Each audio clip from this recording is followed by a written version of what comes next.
یه پیام تو دیسکورد از یه غریبه. سلام، میتونی کمکم کنی دوست گم شدم رو پیدا کنم؟ اسمش الکسه.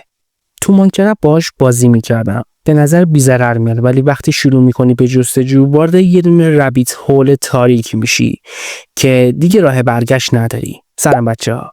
امروز قراره غرق یکی از مرموزترین و ترسناکترین و طولانی ترین داستان‌های واقعی ماینکرافت بشیم.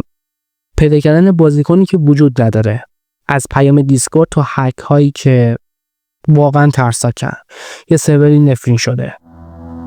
داستان از تابستون 2025 شروع میشه. یه کاربر تو ردیت به اسم ماینکرافت هول پست میذاره. یه غریبه تو دیسکورد پیام داده و گفته دوست گم شدم رو پیدا کن. اسمش الکس امسیه. تو سرورهای قدیمی مثل ماین پلیس یا حتی های پیکسل و تو بی تو تی و حتی سرورهای خصوصی اسکرین شات های از 2018 و 2019 داره. ولی پروفایلش خالیه. هیچ فرندی، هیچ جوینی و هیچ چتی، هیچ اسکینی، فقط یه عکس پروفایل سیاه با یه بلوک سفید وسطش داره. انگار یه سایه بدون صورت که داره مستقیم بهت نگاه میکنه. گیمرها سرچ کردن توی موجاک API، توی ماینکرافت نیم هیستوری و حتی توی ویبک ماشین، ولی الکس هیچ ردی تو دنیای واقعی نداره. نه توییتر، نه دیسکورد، نه اینستا، نه ردیت، نه حتی IP خودش. انگار وجودی نداره. فقط یه نام توی لایک های قدیمی سرورها که انگار با دست نوشته شده. ولی عمیق‌تر شدن چیزای عجیب پیدا کردن. توی یه سرور آرشیو شده از 2019 تو الکس امسی های پیکسل یه بیس عظیم ساخته بودن. یه قلعه ابسیدین سیاه با دیوارهای 100 بلوکی پر از تله‌های ردستون و علامت‌های ایکس قرمز روی دیوارها وسط قلعه. یه تابلو بزرگ بود که نوشته بود Don't look back، یعنی اصلا عقب رو نگاه نکن.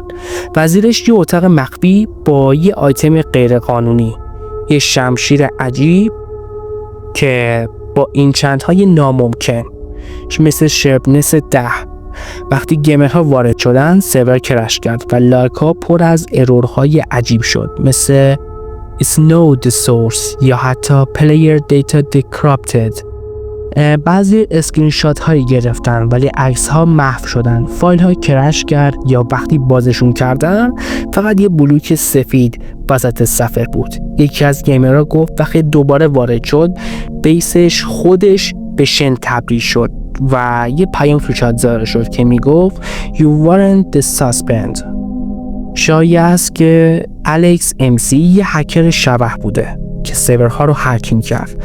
پروفایلش یه طلب برای گیمرهای کنجکاو بود و هر کی دنبالش میرفت اکانتش هک میشد و اطلاعات شخصیش دزدیده میشد.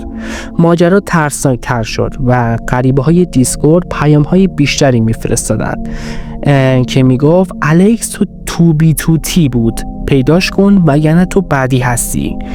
گیمر رفتن تو سرور تو بی تو تی، قدیمی ترین سرور آنارشی، و بعد ساعتها گشتن تو بیابانهای خراب شده تو مختصات منفی 666 یه بیس با نام الکس پیدا کردن. یه معبد تاریک با جمجمه‌های ویتر، تورچ‌های خاموش شده و یه تابلو بزرگ که نوشته You found me now، تو منو پیدا کن و بعد فرار کن. زیر معبد یه راهرو بود که به یه اتاق مخفی میرسید پر از سرورهای واقعی، کامپیوترهای فیزیکی توی بازی با مانیتورهایی که فقط یه خط نوشته بودن که میگفت Alex is here.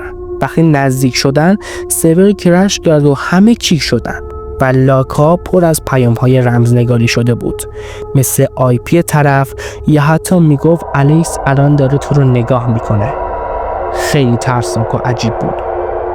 یکی از محقق‌ها که اسمش تو ردیت شادو هانتر بود گذاشته بود و گفت بعد از این ماجرا دیسکوردش هک شد. پیام‌هایی از الکس امسی اومد که میگفت چرا دنبالمی، با اسکرین شات از خونه‌اش توی دنیای واقعی، عکس پنجره اتاقش، انگار یکی از بیرون گرفته، با زمان دقیق و 3:14 صبح.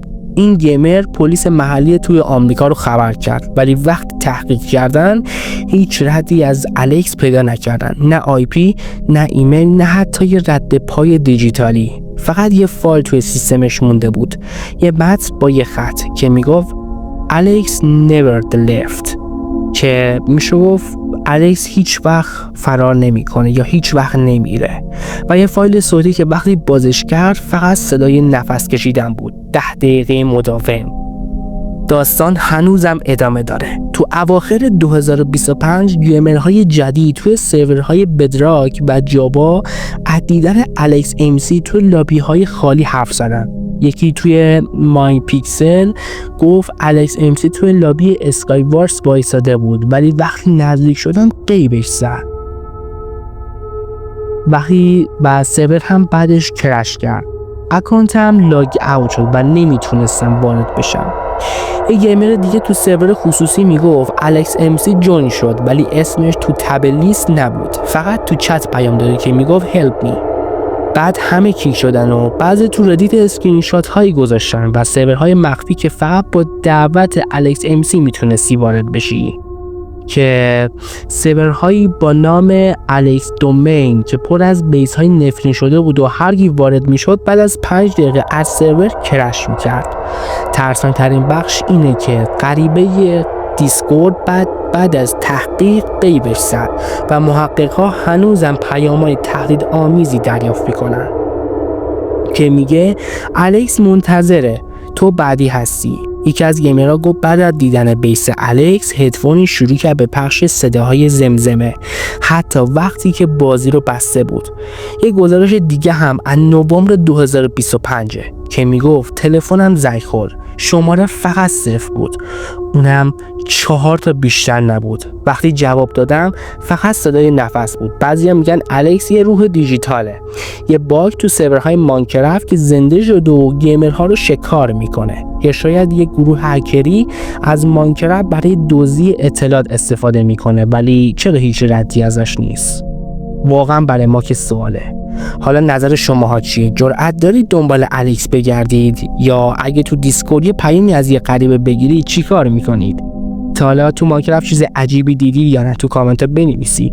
اگه داستان دیگه رو میشناسید بگید که بریم سراغش و ویدیوشو بسازیم. لایک کنید، سابسکرایب کنید و زنگوله رو بزنید که هیچ رازی رو از دست ندید.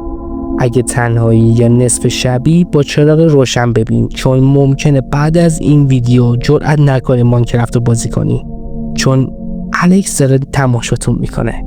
تا ویدیو بعدی فعلا خدا نگهدارتون.